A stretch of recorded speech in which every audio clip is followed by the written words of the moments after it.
I wasn't there. I wasn't there. Roma. I think Roma told me the story. He And got a Paul middle doesn't seat. remember a lot of stories, doesn't he? Now, Listen, he got a middle seat, right? So he goes on the airplane. And he goes, "Excuse me, ma'am. I am the Iron Sheik WWF champion. Please, ma'am, I need to sit on the end. Will you change seats with me?" And she goes, "No, ma'am, please. I cannot sit in the middle. I am the Iron Sheik WWF. I can't. Please, ma'am.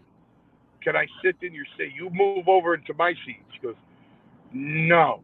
She goes, "You fucking whore. You fucking bitch motherfucking." She gets all alarmed. The flight attendants come over and they're going, "What happened? What happened?" She goes, "He called me a bunch of," and she's telling them the story. And they go, "Did you do that?" And he goes, "They just speak no English."